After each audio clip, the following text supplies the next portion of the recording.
Alright, problem number 4 from the practice problems worksheet from class. This one's about a diver. I've already got my picture drawn here, so it wouldn't take quite as much time. She's on a 3-meter board. Now, for those that didn't know, a 3-meter board actually means that's the height above the water. It's not how long the board is. Okay, so she's 3 meters above the water. There's the water.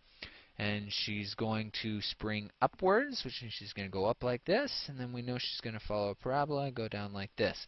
Now it says at the instant she contacts the water, that means right here, okay, her velocity is 8.9 meters per second at 75 degrees with respect to the surface of the water. So that means right here, 75 degrees. Or you could go up this way and say, well, that's 75 degrees right there, right? But her body, when she's here, her hands are above her head, entering the water, right? That's very bad form. Her feet should be together. She should know better than that. But anyway, she's diving into the water, 75 degrees. Okay, so the question is determine her initial velocity, magnitude, and direction, and how much time does she spend in the air. Now, the very first thing that we need to do is take this final velocity and break it into components. You can't do anything with a vector that's in two different directions at once, right? When I say two directions, I mean both horizontal and vertical. They act independently. In our kinematics equations, they have to be independent and they have to be separate. So let's take that. It was 8.9 and it was at 75 degrees. Let's break it into x and y components. This is, so 8.9 is this side right here. So x is the adjacent side, which would be ka, so ka toa, right?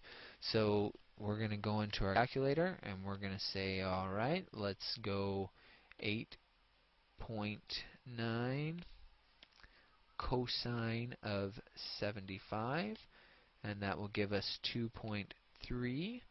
So the initial or final velocity in the x direction is 2.3 meters per second, and then we can solve the final velocity in the y direction by doing 8.9 sine of 75, because that's the opposite side, so I get 8.596, so 8.6. So let's go 8.6 meters per second. Alright, so now we've got our final velocities. So let's go ahead and figure out what information we have. X direction, y direction. We know that the x and final velocity is 2.3 meters per second. We also know that the y final velocity is 8.6 meters per second. Of course, the y is negative, right, because she's going down. She's still going to the right, so the x is positive, but the y is going to be negative, right, because she's going down. Okay, we know that the y displacement is negative 3 meters. It's negative because she's starting here and going down to the bottom. Now I know some of you are saying, but she goes up. But it doesn't matter if she goes up because that's the displacement, right? Displacement just depends on the initial and final points. So if she goes up and does 2 or 3 flips up in the air and then goes down, the displacement's the same as if she goes up and goes down, or if she just goes straight down. The displacement is going to be 3 meters no matter what, and it's negative because she went down. Alright, so we've got a negative displacement of 3 meters. Our acceleration in the y direction, of course, is negative 9.81 meters per second squared because of gravity. If we go over to the x direction, we know that our initial velocity in the x direction is the same as the final velocity because she's not accelerating in the x direction. The only thing causing acceleration is gravity. So my initial velocity in the x direction is 2.3 meters per second. Now, since my first question is determine her initial velocity, both magnitude and direction, I've already got the x component. Now all I need is the y component. So if I can find the initial velocity of y in the y direction, then I should be able to find the total final velocity.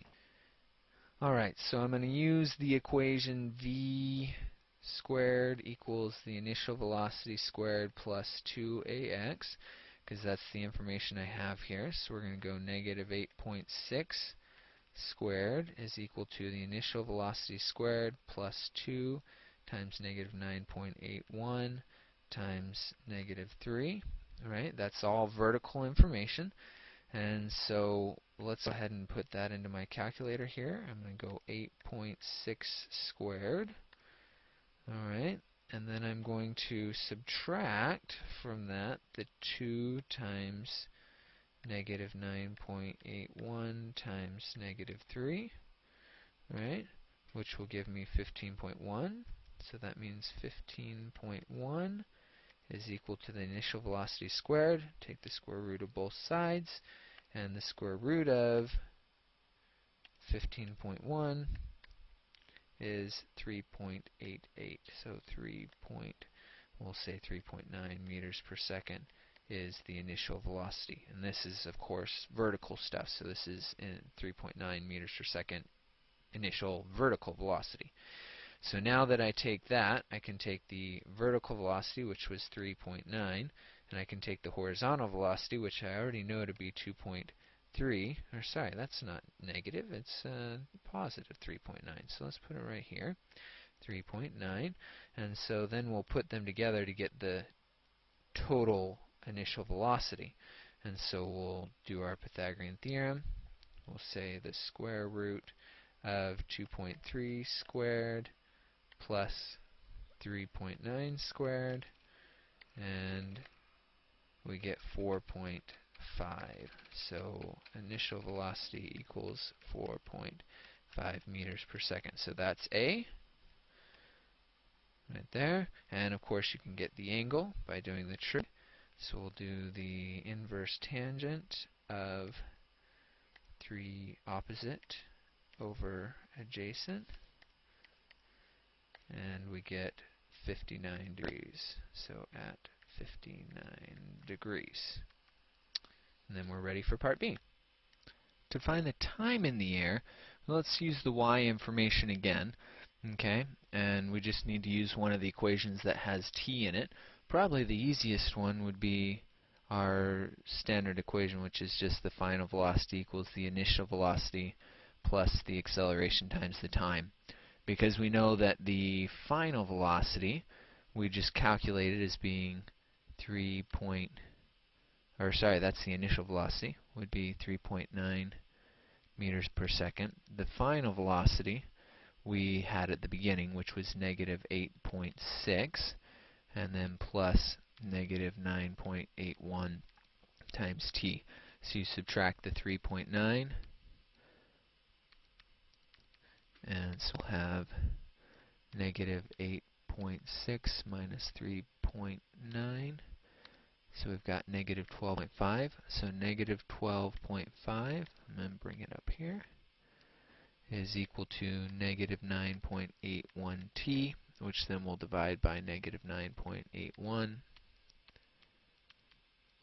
And so negative 12.5 divided by negative 9.81, and we get 1.27 seconds. So 1.27 seconds is equal to t. And that's our final answer. So there we go. That's problem number 4.